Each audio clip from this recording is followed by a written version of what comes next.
Hello, Dijon here.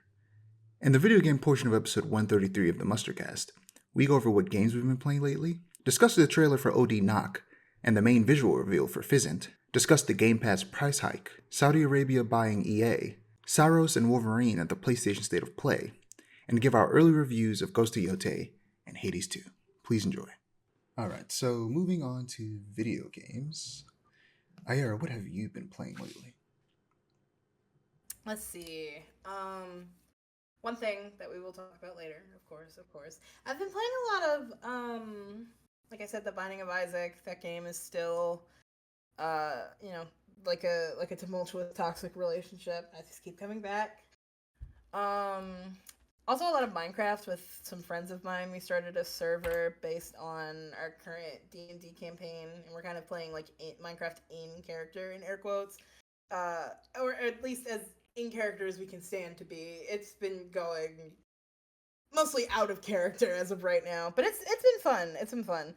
I haven't played like vanilla Minecraft in a really long time, and like while I do miss my quality of life mods, I get the charm of it, and I'm like, you know what, this kind of simple sort of playstyle is actually rather nice every once in a while. I still prefer modded Minecraft, but it's regular vanilla Minecraft has its charm. Then I Am Bread is free right now on PSN, so I've been watching my girlfriend play that. And that's been fascinating because that game, it aged well, but it's still very dated at the same time. It's a little insane. But other than those things, that's it. Cool. I haven't heard I Am Bread in so long. I I just know. haven't heard that game name in a while.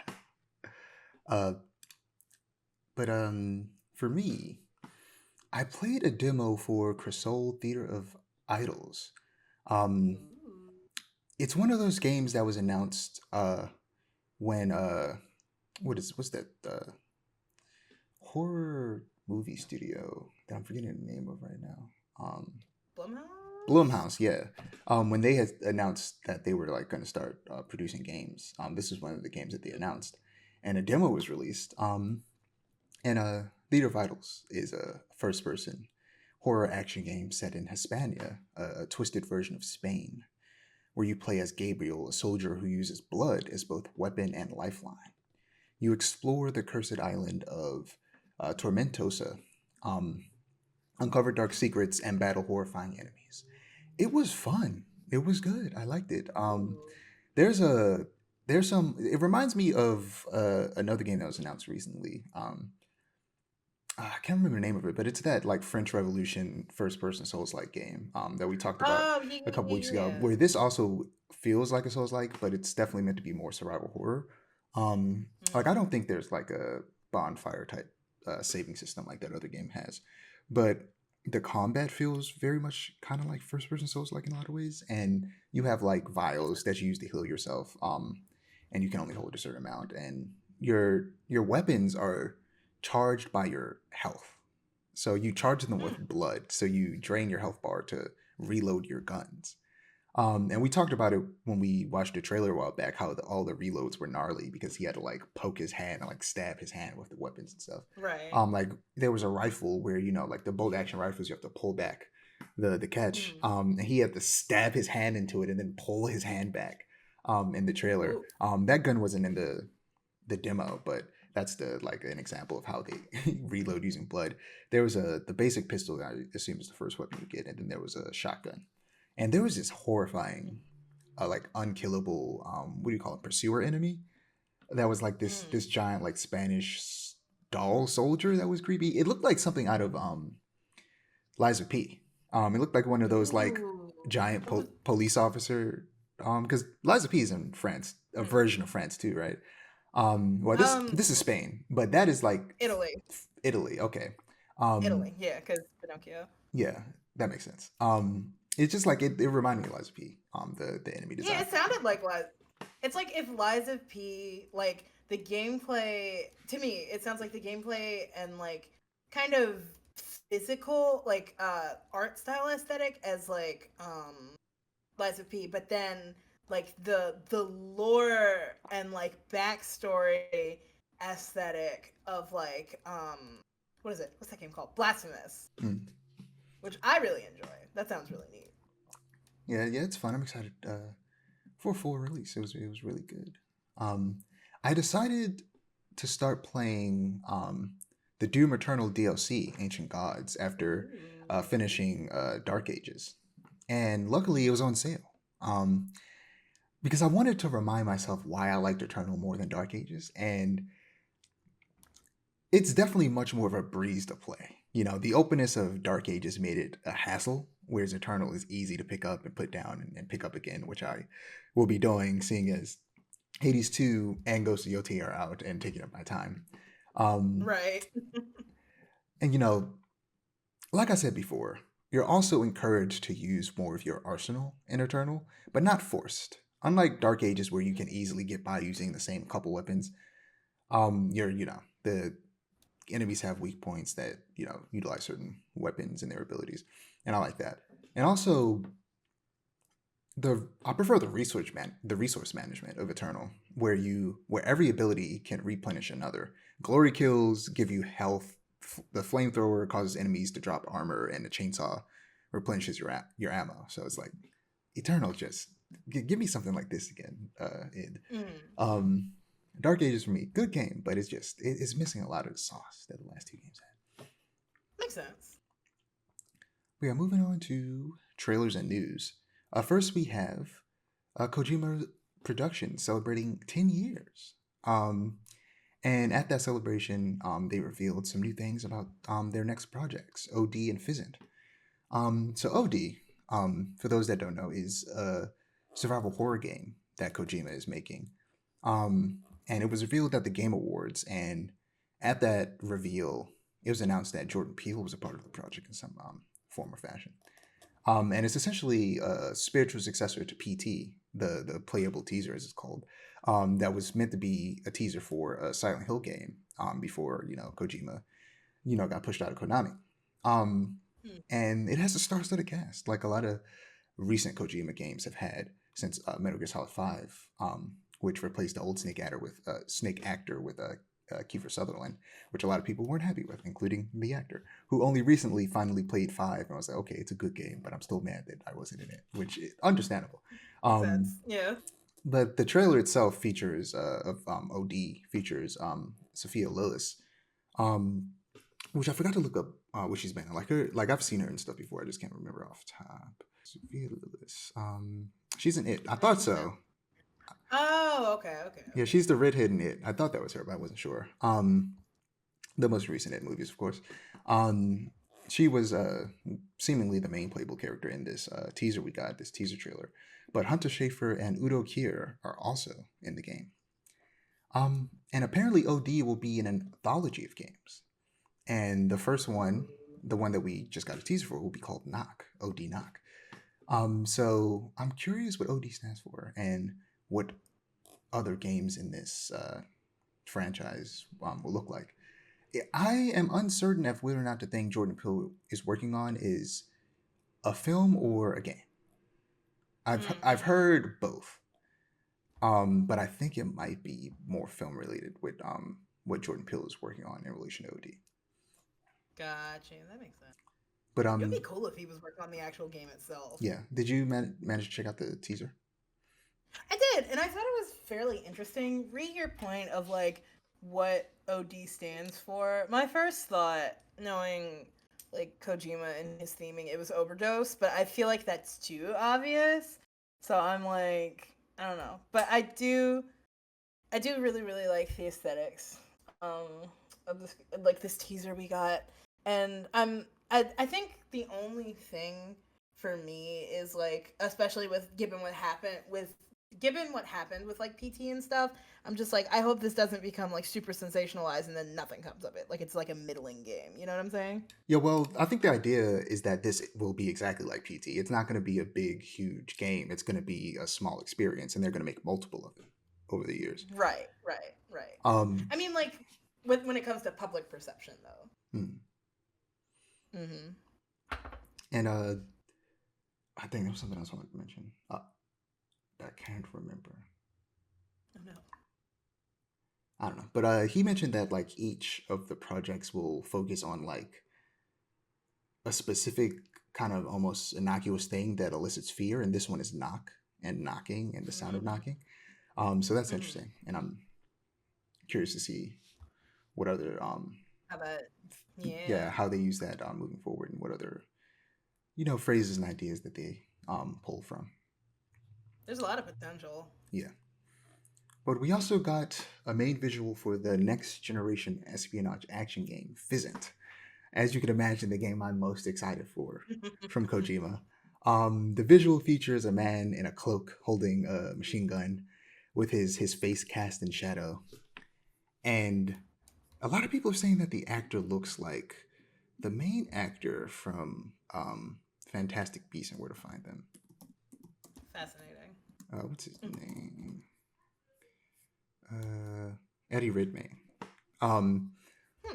because like we just talked about with OD and Metal Gear Solid 5 and Death Stranding, there's a lot of celebrity casting, which there was some casting Right. news for this as well. They revealed three cast members of this. We have Charlie Frazier, who I know from Furiosa, the Mad Max spinoff movie. Don Lee, who Mm. was one of the characters in Train to Busan. He was the big guy. And uh, Minami Hamabe, or Hamabe, who was in Godzilla Minus One as one of the lead characters. Mm. So yeah, I'm interested to see what a Metal Gear style game with the star-studded cast from Kojima looks like versus a game that didn't have that, and Gruda had that over time in the last game he made For in that sure. franchise. Um, but the thing that was most exciting for me was that on this poster, this visual, there's a tagline that has to be one of the hardest taglines for a game ever. It says, "Here comes the feeling," which means nothing to anybody who knows nothing about Kojima, who have never played a Metal Gear game. But to me, this means something to me, man. Because yeah, I'm feeling it. I'm feeling that feeling. That feeling that they're referring to, it's coming. I can feel it. It's in my soul. And I'm excited. Okay, that is for the fans. That tagline is I for the see. people who know the feeling and know that it's coming back. And I'm so excited to see what he does with this. I just hope. I don't want it to be open world. The last two games he's made have been open world, Mm-hmm. and the open worldness of Metal Gear Solid 5 is my least part of it. My least favorite part of it. It was at its best when you were in camps and able to just give you a big open camp to explore and have multiple ways to interact with it and tackle certain situations versus giving the open world itself wasn't the actual interesting thing to explore. I want Right. open levels, not necessarily an open world. Like curated levels that are open and allow for play, but not necessarily for it to be in a big connected map. And Makes I sense. hope we get Yeah. something like that. And I hope so too. dare I say I hope he is a little less Kojima, but why would he do that when he's free I and was can gonna do whatever he say. wants? He's gonna be He's unrestrained. he's gonna do what he does, and I'll enjoy it for what it is, even if This it is gonna be the most Kojima game to ever be made by Kojima ever. because I love Kojimaness, but he was a little constrained when it came to the Konami stuff. With the Kojima production stuff, he can do whatever he wants, and because of that, I'm not always the fan of what he actually wants to do. But I'm glad he's able to do what he wants, and I would never, want him to not have that. But next in news we have the Game Pass Ultimate price hike, or just Game Pass price hike overall. All of it's going up. Um, Game Pass Ultimate's price is being increased from $20 to $30, which will be taking it from a almost constant monthly purchase for B2N every now and again, like once a year, when games I'm like sure I'm not sure about fully purchasing our own Game Pass because what the hell is wrong with Xbox? $30 is absurd. And I didn't have time to confirm this. I'll look it up real quick, but I believe Call it Black Ops 7. Call of Duty Black Ops 7 won't be day one on Game Pass. Of course not. Which is that you say that though, but like literally, despite everything, every Xbox game has been first like day one on Game Pass. Like legitimately every single No, game. Like they haven't when I missed a say beat. Like including all of when the I Call of Duties. when I say of course not, I don't mean because like it wouldn't make sense financially. I mean because clearly they're desperate and pinching pennies in any way they can. So it's like, okay, we raise the price of Game Pass and we make them pay for the probably one of the primary reasons that people have Game Pass separately. It's a money printer, and it's like, all right, Xbox, okay, sure, man. Okay, so what I'm seeing now is that previously some games like Call of Duty were on the lower tiers for for Mm-hmm. Game Pass, but now it's Mm-hmm. exclusive to the most expensive tier. Oh, I love So that. it is their day one, but you'd have to pay $30, which at that point just buy the damn game. So Right. this is insane of them. This like you've heard me sing the praises of Game Pass all the time. I'm constantly Mm-hmm. telling people like just subscribe to Game Pass. If you got a PC, Game Pass, right. subscribe to Game Pass. It's great. There's a lot of good games on there day one. I have it for this month, but after this month I'm canceling it. And I'm gonna play Ninja Gaiden 4 using it. And then I'm gonna buy it physically, and then that's the way I'm gonna play it after that. But like it's insane that they think that this is a good idea. And I hope that it blows up in their Right. faces and that they change it back. Andy Cortez at Kind of Funny Games, he puts it best. He essentially said that the sell for consoles is lower cost and simplicity. And Xbox is fucking that up, even worse than PlayStation. Right. And that's why they're about to stop making consoles altogether and focus on, PC stuff and putting their games everywhere on all consoles, including, Nintendo and PlayStation. Um, yeah, it's insane. Like to make $30 worth it, they'd have to have some insane games on Game Pass all at once Mm-hmm. every month. Every month they would have to have like five incredible games to make it like $70 games, not just indie games. Like they'd have to have like the to They'd have to make put Nintendo games on there or like something. to make it worth Something it, insane. they would have to have like games that people actually want to play on there every month, and it would have to be a fair amount of them that actually make the cost make sense to make it to where you are actually saving money. Which it was like that for me with Game Pass. I was saving Right. money because there was a bunch of games look, Persona 3, great game. I'm never gonna play that game again. I Of played course. Persona 3 Reload on Game Pass. That game's too long. I'm not playing that again. I played Doom: The Dark Ages on Game Pass. I don't plan on playing that again. Um, Right. I previously had Eternal on PlayStation, so that's where I got the DLC. But like, what is it? There's a bunch of other games that I played on Game Pass. Like the games that I do like, and I'm like, okay, I will play this game. Like Expedition 33, I have that physically now on my Xbox, so I have Right. another way to play that, even though I originally played it on Game Pass, and that's how I treated it. Was okay, I'm gonna play games and try games on Game Pass, and then the games that I actually like, that I know I'm gonna want to play again, I'm gonna get those physically or digitally, and that's how I'm gonna treat Game Pass. But now it's so expensive, and I'm like, nah, I'm just gonna have to be a lot more selective and just actually Mm-hmm. buy more games full price. um of Which is unfortunate. like day one, rather than waiting to see if I like it, because we get a lot more demos nowadays, but not as much as I would like. um Yeah. and like in my opinion, especially triple A games, there's no excuse for them not to have demos. Oh, absolutely. There's no excuse for triple A games to not have demos, especially when indie games have demos on Steam all the time.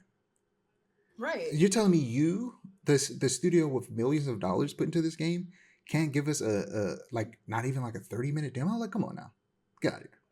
I love that Get on my nerves. Capcom does so many demos all the time. Um, For sure. like a month or two before the game comes out, they do a demo. Like the demo that we've heard about a lot from Resident Evil Requiem, that exact demo is for sure going to be released in like January or December. Mm-hmm. But like, yeah, this is insane. Um, yeah, your thoughts before we move on. Because, like, okay, I am no longer a Game Pass subscriber. I did use it for quite a fair bit of time because I had like a free 3 month subscription because I have Discord Nitro. And like that 3 months of Game Pass was amazing. And it made me consider like actually subscribing for real. I don't remember the reason why I didn't end up going through it and like committing to it. I think it was because like the selection just didn't have enough for me to justify the price. But this $30, absolutely not. It's not even a thought in my mind anymore. Because for the past couple months, I've been like, maybe I should resubscribe to Game Pass so I can play stuff and not have to pay millions and millions of dollars for it. Because games are expensive. Being into video games is a very expensive hobby now, and so I'm like, what's most cost effective? It ain't Game Pass anymore, that's for sure. I don't know why they think the solution to things getting more expensive is to increase their prices. That's just going to make people want to buy it less. Not like Right. that's not going to make you more money. It's insane. If anything, it'll make you less money. Exactly. I can't believe this. This is insane. So there's been some news about EA that we'll get to, but I did want to I just briefly wrote about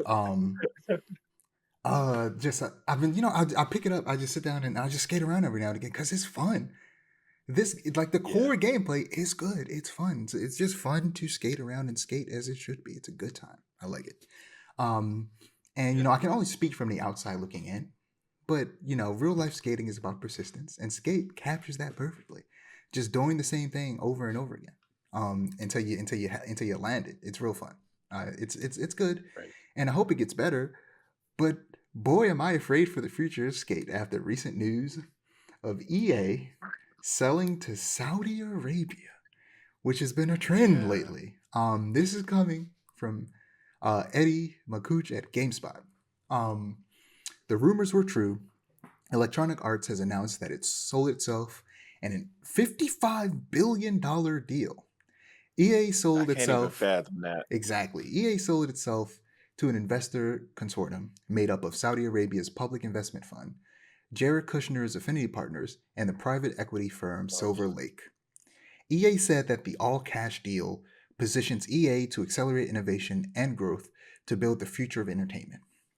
EA CEO Andrew Wilson is still on board as CEO. So, why is this concerning? This could result in layoffs like no other. Makuch Yeah. writes that part of the deal is being funded by $20 billion in debt financing. That's a lot of debt, and people are already wondering and worrying about cost-cutting measures. It remains to be seen, however, if EA under its new ownership will undergo a cost-cutting plan. Oftentimes, large mergers and acquisitions lead to cost reduction programs that result in layoffs Right. and other downsizing. The PIF are also known for violating human rights. Makuch also writes that the PIF has attracted significant controversy over Saudi Arabia's wide range of human rights violations. And the deal to buy EA is now the second biggest acquisition in the history of gaming specifically, and one of the largest in any business sector of all time. With the biggest gaming buyout ever being Microsoft's 75.4 billion acquisition of Activision Blizzard. Um, Mm. but maybe it won't go through.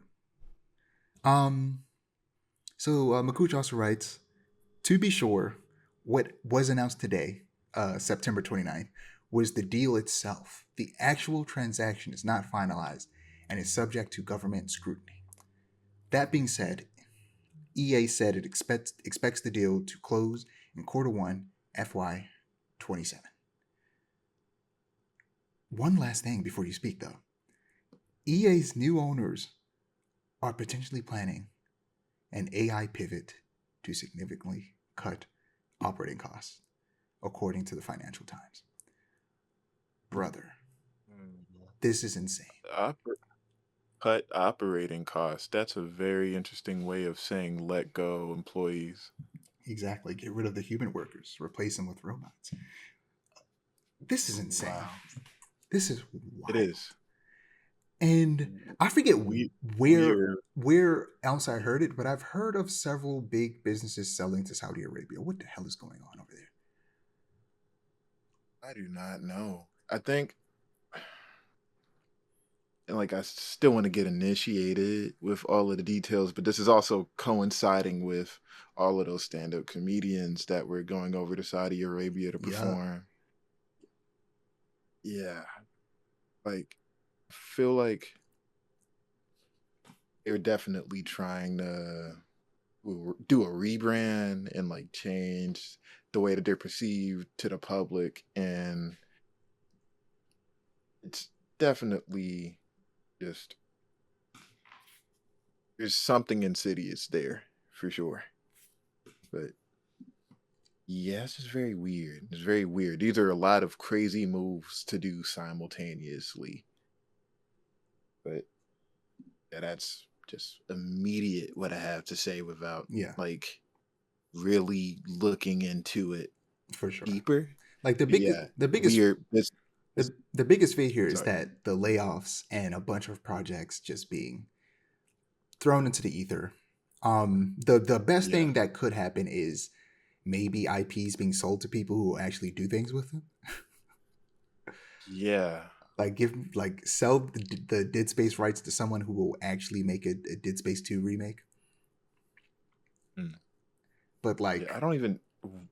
What is going to happen to EA? Yeah, I'm definitely curious about that. like Skate is I definitely feel like on the chopping block in this situation. sure, absolutely, like very niche fan base, free to play model, Unfinished, entirely based on unfinished, entirely based on whether people buy cosmetics or not.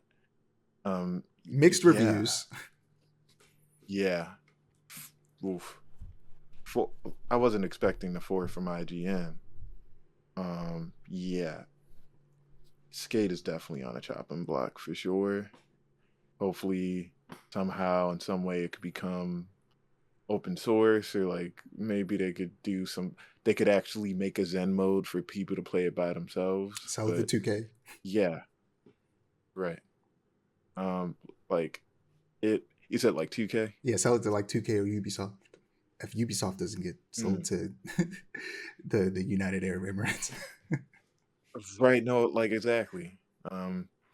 Yeah. I feel like this is as late as capitalism could get. Like we are in the absolute latest stage. We are in Um. the pits of capitalism. Like. hmm, And I mean, we'll talk about this in the video game section, which we actually haven't recorded. We are supposed to record Monday. A bunch of stuff happened. Um, Okay.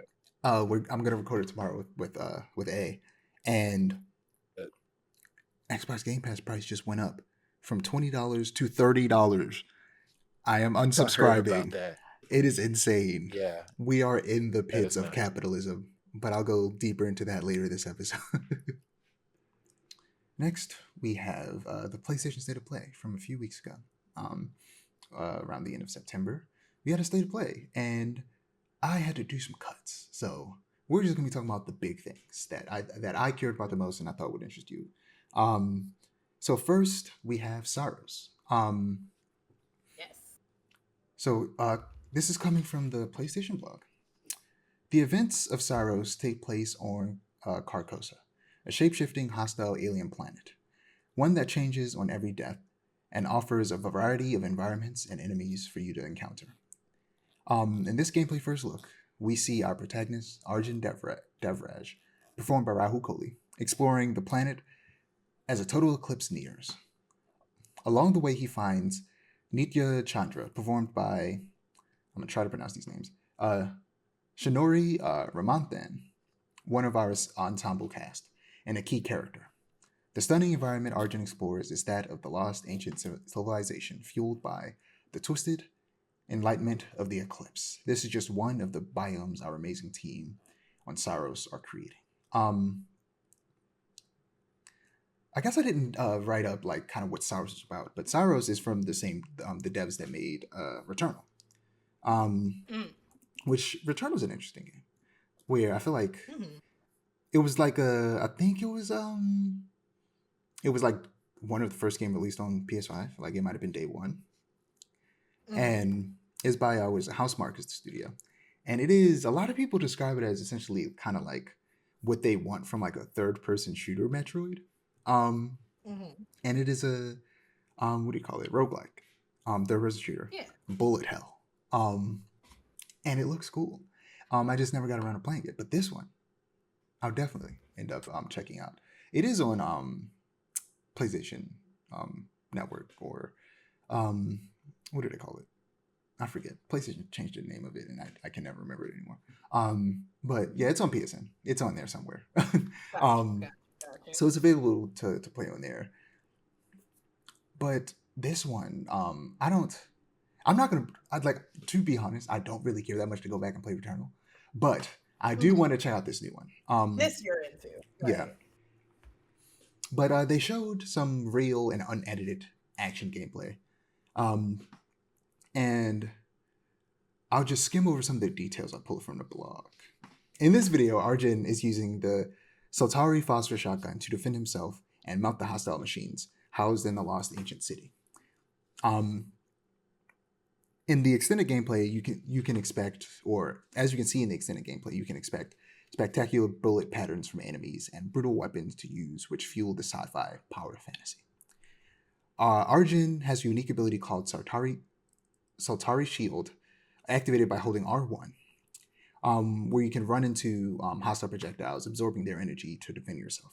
I think this is their way of trying to fix a problem that people have with Returnal, where just dodging the bullets was kind of hard for some people, and that there was just a high skill ceiling with that. So they want to give people a way of kind of like getting around that and just giving you a shield to where sometimes you just don't have to dodge.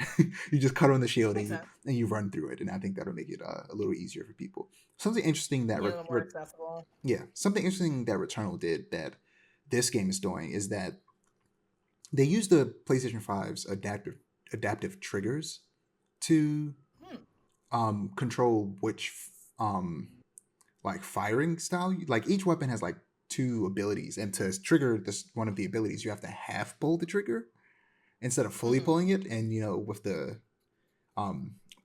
dual sense triggers, the haptics make it like add resistance to the trigger pull. Like I'm playing Tsushima or Yotei, and like when you're pulling the bow, there's resistance that makes it feel like you're actually pulling a bow. It's cool. That's sick. And yeah, in this they use that to switch between abilities using certain weapons. They also highlighted how they're expanding the storytelling in Saros, along with the grounded voiceover and stunning cinematics. There will be audio logs and conversations with the ensemble cast of NPCs. There are also holograms detailing what happened on Carcosa as you explore. I heard that the story stuff in Returnal was a bit sparse and people wish there was more of it, so it seems like they're trying to address that and give you more story things with each run. And the final element they highlight is the second chance ability. On death, Arjun has the ability, once discovered, to use Eclipse Corruption energy to rise back up on first death.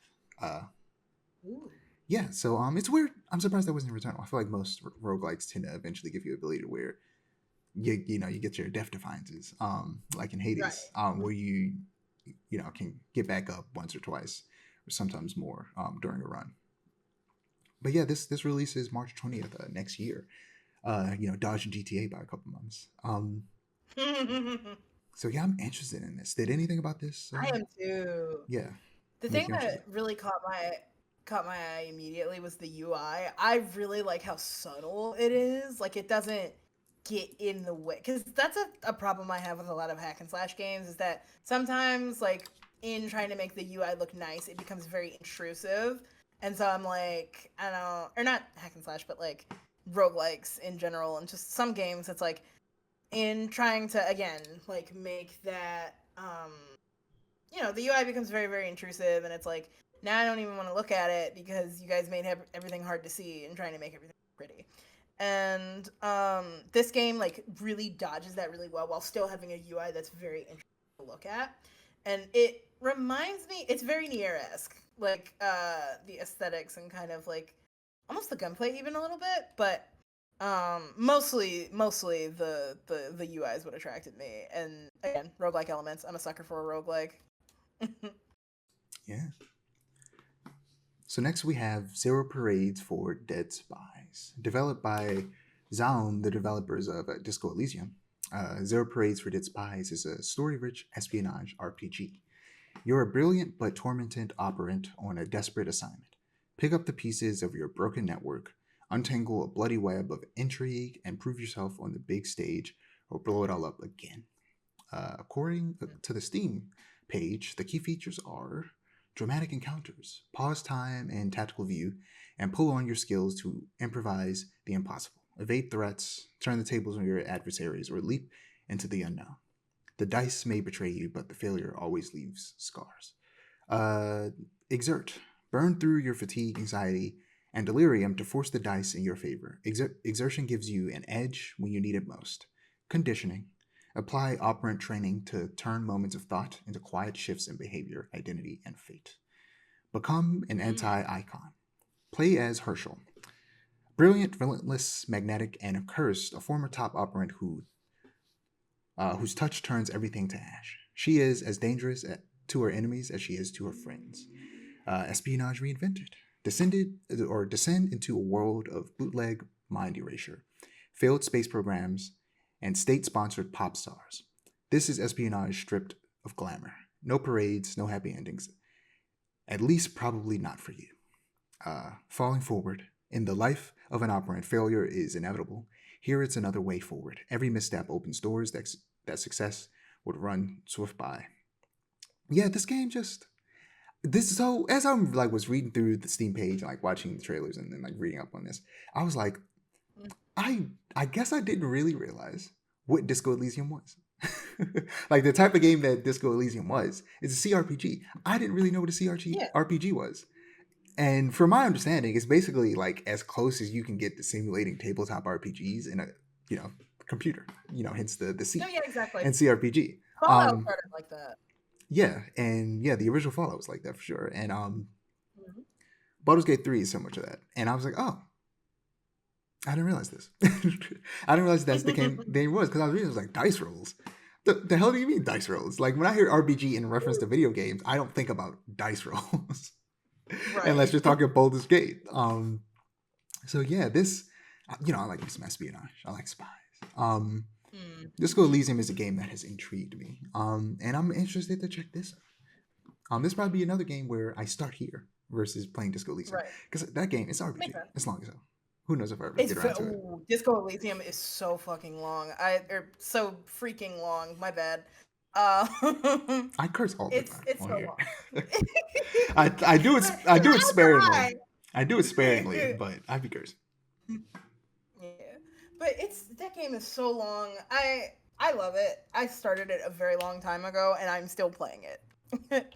Still, because there's just so much like dialogue and like exploring the choices is really fun. It's like everything I wanted from like Telltale games and Until Dawn. Like I want a game where my actions have consequences, but then I also feel comfortable enough to go back and be like, well, what if I pick this thing instead? Right? And yeah, Disco's really fun in that way, but then on the same time, like at the same time, it's like again, very long, like I wouldn't call it tedious necessarily, but it's like it's a process. It's one of those games that you can't just like pick up and play on a whim. Like you have to like really dedicate some brain power to it. But this has me excited for this because like again, I love everything that Disco Elysium does, and I like that it's kind of the same but not quite like dead on, that it's kind of got its own like aesthetic going on. And I just really like the spy aesthetic as well, especially for a game like Disco Elysium, or well, the spiritual successor to it. It just fits like a glove, and that's exciting. So next we have Halloween. It's Halloween night, 1978. The unsuspecting families of the quiet suburban town of Haddonfield are making holiday preparations, and evil has made its way home. Take the shape of evil as Michael Myers, or save your neighbors as the hero of Haddonfield in Halloween, the ultimate asymmetrical horror sandbox. So this is made by the same devs as the Friday the 13th game. Wow. It even has the same art style and the exact same mechanics, because it basically is just that game. Because as you know, that game got shut down because there's rights battle between two people about the ownership of the Friday the 13th franchise. So that game was shut down. So they decided to take everything about that game and just transfer it over to Halloween, where there isn't some rights battle, and they can make a game that will be able to exist perpetually. And it doesn't come out until September 8th, 2026. That's ridiculous. It's insane that they gave us a date for that far out. Also, why isn't it releasing on Halloween? Right.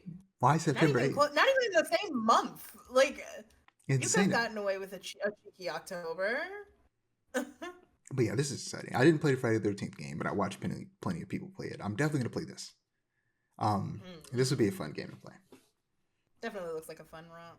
Yeah. You know what though? It reminds me that we were watching like a tier list. Me and my girlfriend were watching like a tier list of like the different all 10 Saw movies just for the kicks and giggles.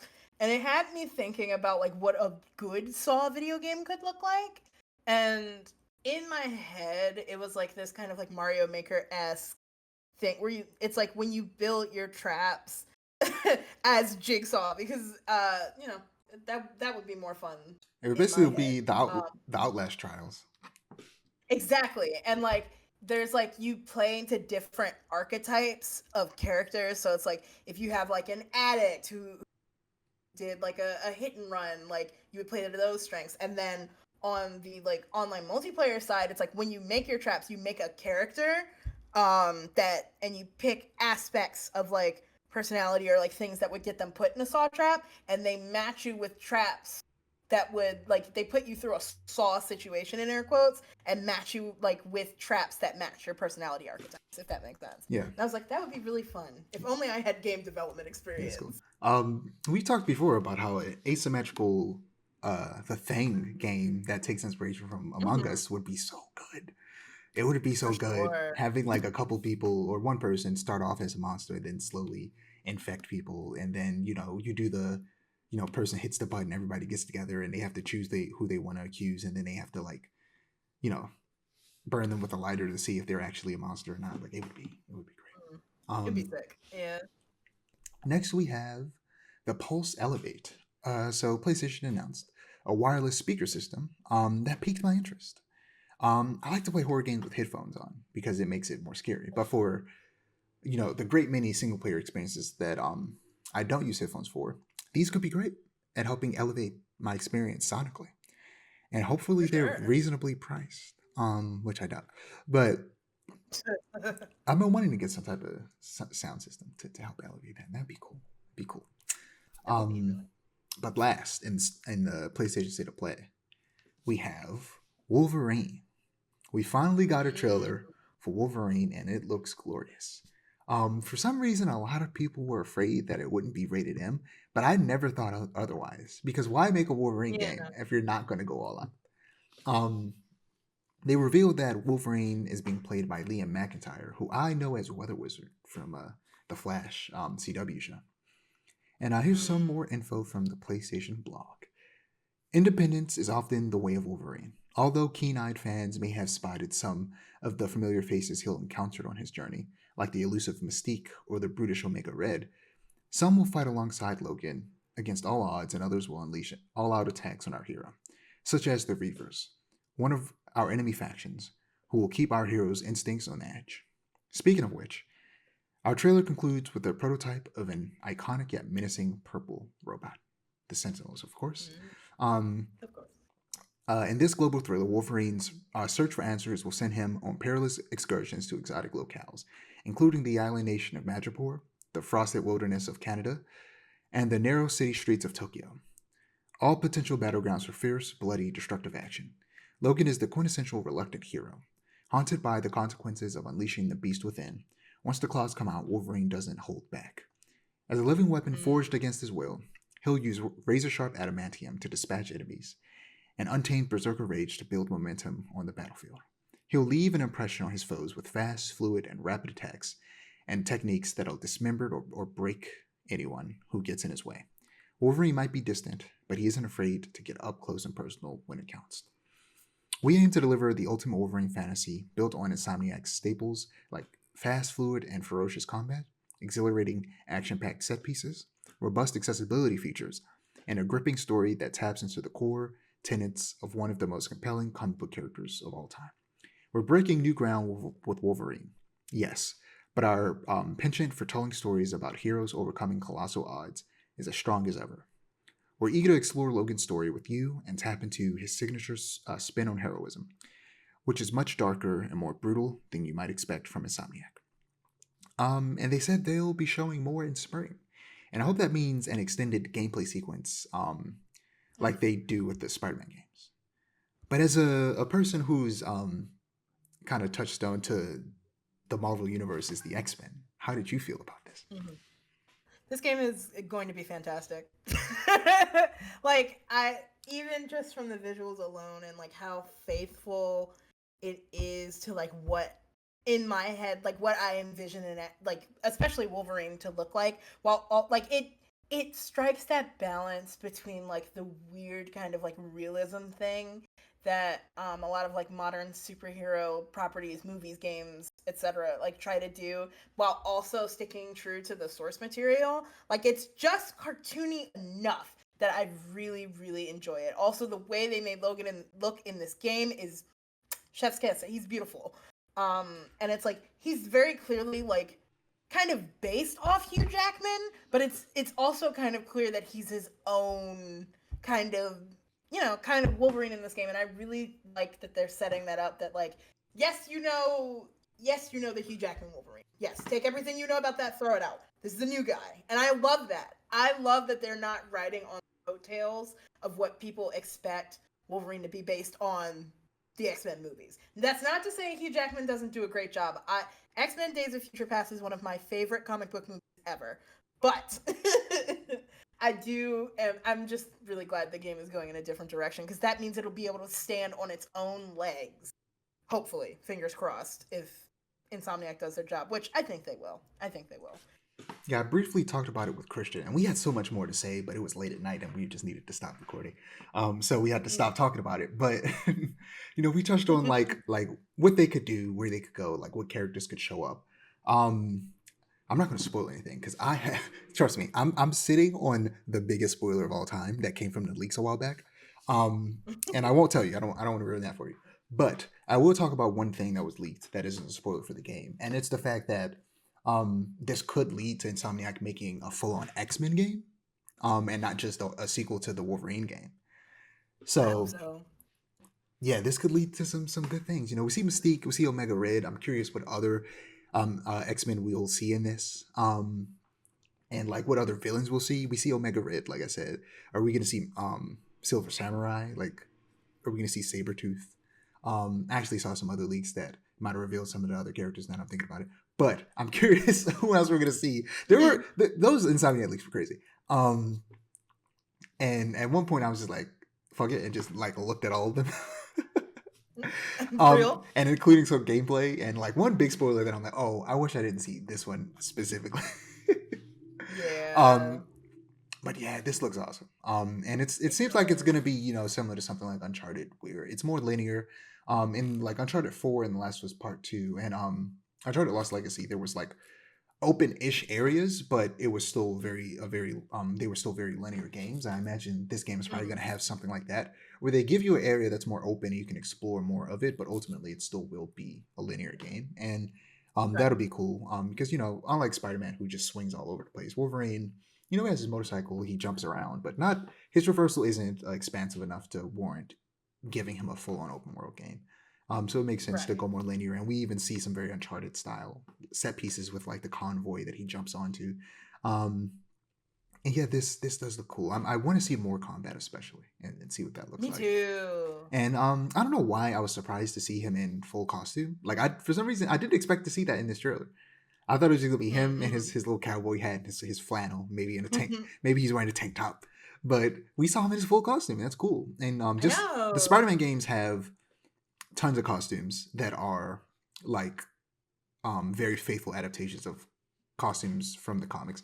So I'm excited to see what costumes for Wolverine they pull in. We're definitely going to get the brown and tan suit, which is my favorite Wolverine suit, which it looked so good in Deadpool Wolverine, and that should have been his costume in that movie. It because the main costume in that movie was cool, but like the brown and tan costume in that movie was so good. I had sent, you probably saw it in the chat. I had sent a couple days ago. It was yesterday actually, a picture of that suit, because that's when I was talking to Christian about it, and I wanted him to check it out. And yeah, this game is good. I'm also very excited. It's releasing sometime in the fall next year, so also dodging GTA. got to talk about Skate a little bit more. But also, before we get to Skate, I wanted to ask: Have you seen the trailer for Wolverine, and what do you think? Hmm. Yeah, I'm here. Yeah, I'm very interested in it. I figured that Insomniac was gonna go mature with it and that they wouldn't tone anything down. And I was hoping that they would, and they definitely didn't. In regards to how brutal the combat looks, how mature it looks, it it looks like what a Wolverine game should be. It's like very gritty, gory, and very it's it looks intense, and I'm here for it. The main thing I was worrying about was not just the mature aspect, because they did Sunset Overdrive. They've done N before. They did the Resistance games. They're not just the cartoony, bright, bubbly Yeah, they're storytellers. they're They're not not just just that. they're not just Ratchet and Clank and Spider Man. Right. So, yeah, I figured that they would deliver in some way, but the main thing I was wondering, I was like, I don't want the gameplay to be similar to Spider-Man, or just be like Wolverine just dropped into the Insomniac game engine, and the combat would be the same, but the movement would be the Well, same. yeah, as I was saying, in terms of And like graphics, it is just Wolverine dropping to the Insomniac game engine, but everything else, right, even down to the enemies being super technologically based, which right, I guess works better for Wolverine than Spider-Man, but that is like one of the most annoying things about Spider-Man games is how they make all of the villains and enemies so tech based. Like um, just give me something supernatural. they do. Give me something weird. Give me I something agree. sci-fi based in science and not technology. Like it was great that Right, we and I got feel like the lizard in the second game. Craven was like juiced right, up. We got Venom, but like that was great. And I hope we get more not technologically based villains in Wolverine. Like we see Omega Red, we see mhm, Mystique, and those are like the two big ones we see. But then we see a Sentinel, and that like you just that those are robots. You can't do anything about that. And of course, you want to fight a Sentinel. yeah, That's cool. Um, yeah, and I'm curious who else is it's a going to part of show the up. lore. Yeah. Are we going to get Silver Samurai? Are we going to get Hmm. any references to Spider Man? Because I can only imagine. I feel like you get this studio to make another Marvel game. It's probably going to take place in the same universe. Like they don't need to Yeah. cross over or anything, but a little reference every now and again wouldn't be bad. Right. Well, they Also, already did it in Spider-Man 2 yeah, with one of the Miles th- suits. yeah. Also, an actual crossover, I wouldn't actually be mad at that.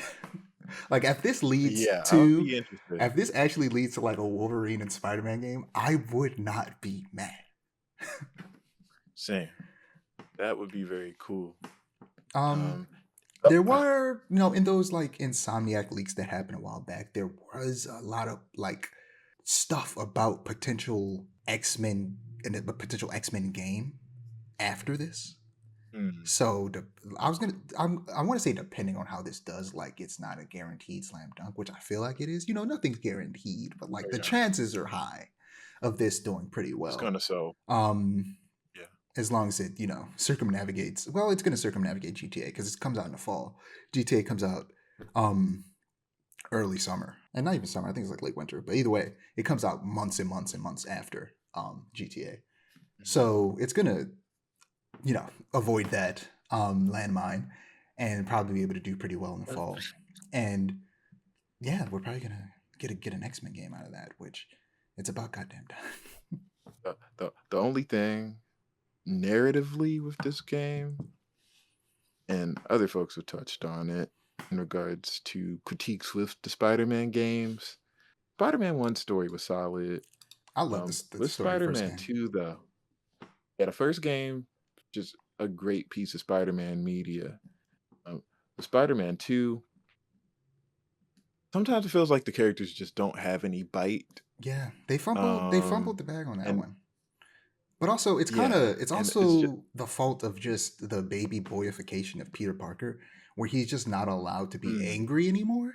And even after he got the right, symbiote, he just said one mean thing to Harry, and he pushes people away a little bit. And I'm like, okay, like we've talked yeah, about this before. Like, at his core, Peter Parker has anger issues. He is an angry man. Right. And that has been completely removed from his character in the past 20 years. That anger, Mm-hmm. it's there a little bit in the Raimi movies, but that was kind of like the beginning of it being removed. It's Right. there a little bit in the Amazing Spider-Man movies. I feel like the Amazing Spider-Man movies come a bit closer to it, with Peter when he first gets his power being more arrogant, more upset, more angry. But with the Tom Holland movies, it's barely there. It shows up in the third movie, but Right. just barely, and towards the end. And yeah, just that bite from Spider-Man's gone. He's supposed to, like, he struggled. He's still, like, in these games, he's still struggling.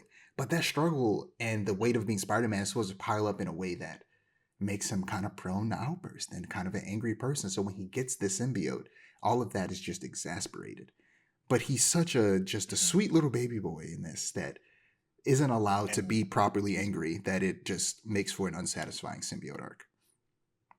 Right. Like even Miles' arc of like holding on to this grief for his father, but because Miles is so incredible and is such just immaculate human being, he immediately finds it in his heart to forgive Mr. Which Negative. I'm Like so mad that they didn't use that to parallel the symbiote story better, because I feel like those should have been running parallel to each other the entire time. And you're right. Whereas Peter needed help to overcome the symbiote, Miles overcomes his anger by himself through just having, having a great mother. Of course, Peter had Aunt May, but like so many things are against Peter in terms of helping him get over that, because he's just lost people back and forth. And Miles lost someone, but he still at least has his mom. Peter doesn't have his mom anymore. His mom died at the end of the last game. right. So he's just going through it, and then Miles finds his way through it, and then he goes to help Peter. And that happens, sure. But I wish that they actively played with the parallel more and like shoved it in our face that these stories are parallel to each other, rather than having them just happen individually and then randomly collide. Right. Like Miles is one of my biggest disappointments with this game, because they did barely anything with him. He had one cool side quest. His participation in the main story was negligible. That side quest, like with the instruments, that was cool. That was like it Definitely, reminded me of definitely everything that better was cool about Spider. than those Uncle Aaron missions with the music. Oh goodness, the pier Inner Harbor beat, yeah, like that musician like instrument mission side quest. It reminded me of everything that made the Spider-Man Miles Morales game so cool. Yeah, And I just I wish that they that's still my gave favorite of all Miles three. more to do. Same. And if I'm being Yeah, honest, I the feel more I like think about it, the more I'm like, I would prefer if every 3 years we got a Miles Morales length superhero game, as opposed to every 5 years getting a Spider-Man 2. I would agree. legitimately prefer Especially shorter time period, shorter dev time, shorter game more frequently than longer game, longer dev time. I would vastly prefer that. yeah, Like, I agree wholeheartedly with that. I'd like that Yeah. that curated story, quick and easy, and then a couple years later we get the next part of that.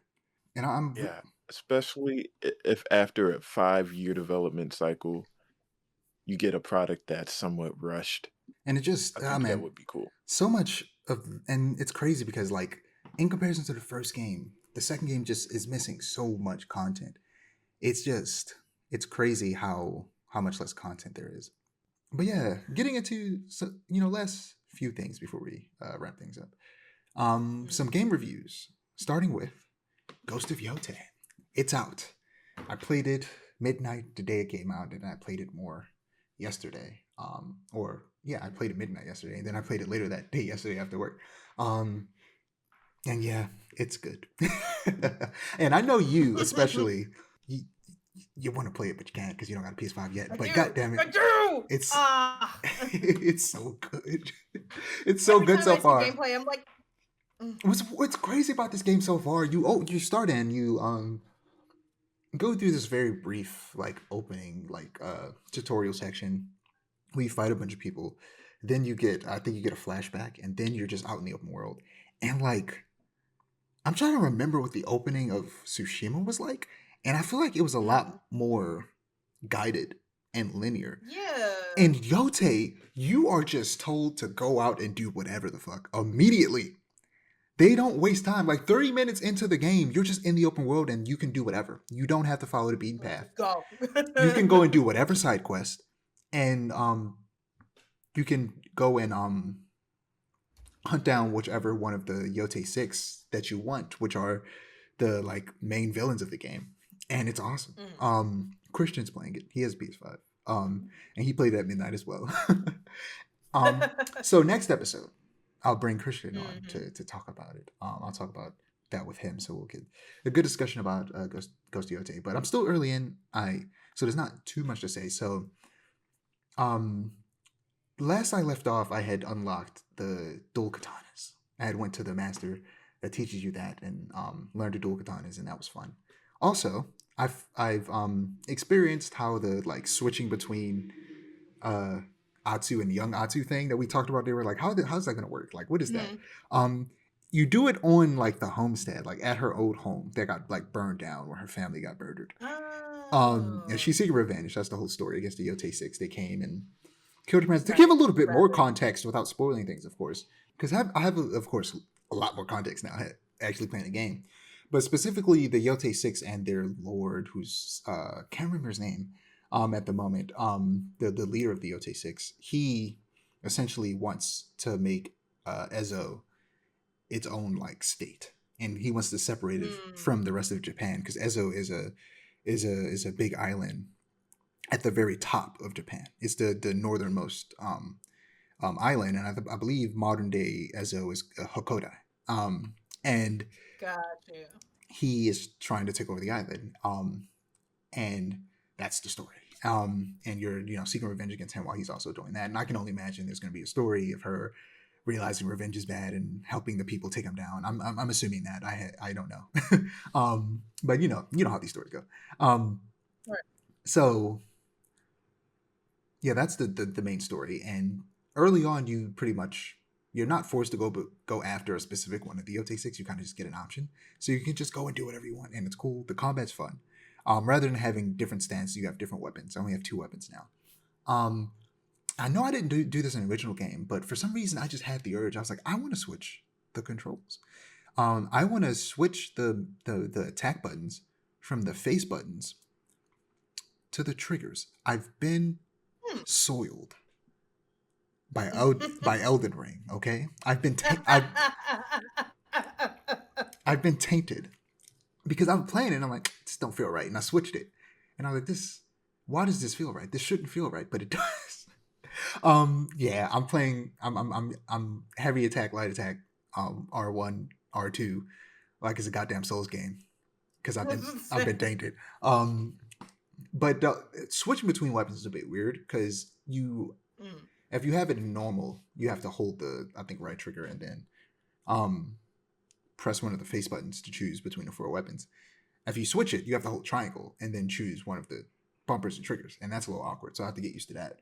But I don't know, for some reason, it's easier for me in my brain to parry when the parry button is right next to the attack button. I don't know why my brain works that way, but that makes sense. That's why I had to switch it. Also, even though I played Hades 2 in early access with dodge on X, I had to switch it to circle when I started playing it, or I'm playing it on Switch, so it's not circle. Whatever circle is, A, which is weird because it's B on Xbox, but I had to switch it from B to A on Switch, which I don't know why my brain just, because like in most games the dodge button is circle, B, or A on Nintendo.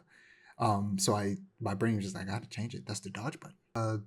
I guess just fully switching to Hades 2, since I don't want to say too much about Ghost Yotei, of course, and we'll have a much bigger discussion about it next week with Christian. Let's talk about Hades 2. Now, I want to get your experience. I've talked about my experience with early access very vaguely without spoiling anything. Just give me everything. Tell me what it was like to go through that first run in Hades 2. Well, for starters, this game is, to me, it's harder. But maybe it's because like I'm very rusty. I have not touched Hades 1 since I beat it like 3 years ago. Oh, And I so this. have been going back to that game Mhm. like a lot. Like even after the early access came out, I would go back and play more Hades 1. And honestly, I think I need to like do a couple runs in Hades 1 crash course because this first run kicked my ass. Okay, I do like the game is very pretty. It's very aesthetically pleasing. Like I love the way it looks, the way it plays is really, really good. But something happened in between the release of Hades 1 and the release of Hades 2 where I started to suck really bad. And it's like, in a way, it's kind of nostalgic because when I first played Hades 1, I sucked really bad, like really, really bad.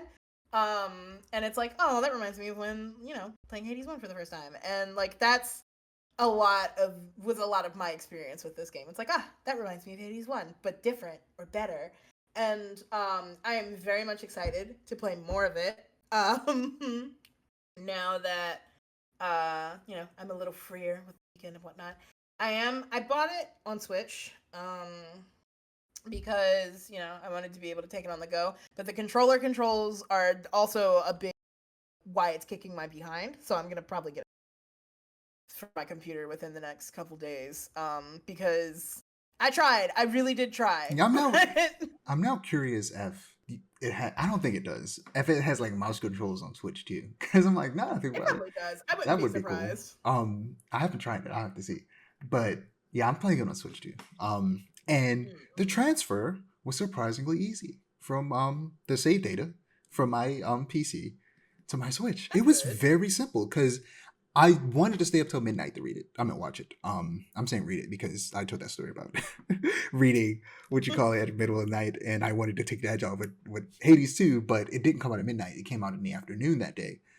So I played it at work during lunch, and I very quickly and easily just logged into my Steam, and then within like a minute, I was in.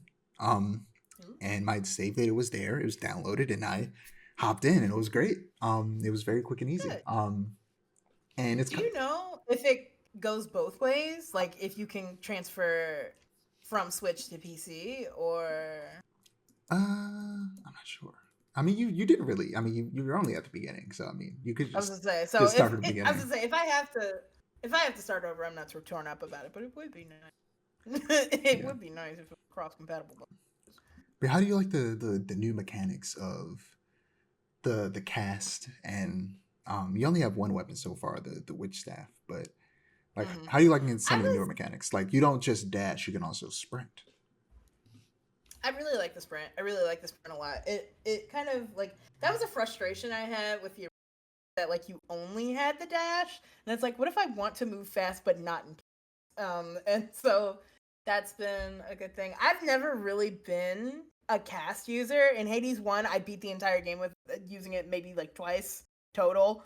But it's a little more accessible now, and like I use it a little more, but still am not like, it's not ingrained into my play style, and maybe that's probably where I'm like throwing my head against the wall a Yeah, little harder than I need. the cast in this game is much more useful, especially once you start adding stuff to it with boogs. You're gonna use it more. I like towards the end of playing Hades 1, I started using the cast a lot more, but even then the cast in the first game just wasn't nearly as useful as the one in this Yeah. game is. Like the game in like the circle cast in this, you will have like a blizzard in it that freezes and does damage to enemies, and like, or like anytime an enemy enters it, they get struck by lightning, and or get set on fire, like things like that. Yeah, like status effects. So like And that's yeah, what I wanted from the cast in original Hades, but it just wasn't that. And it was really unfortunate because I was like, this is probably a really good game mechanic, but I'm struggling because, it's just, I don't know. But definitely that. Also, not related to gameplay, there's so many fine women in this video game. And you don't even know what all half I'm of them. saying is bisexuals, we're eating good, Oh yeah, okay? for sure.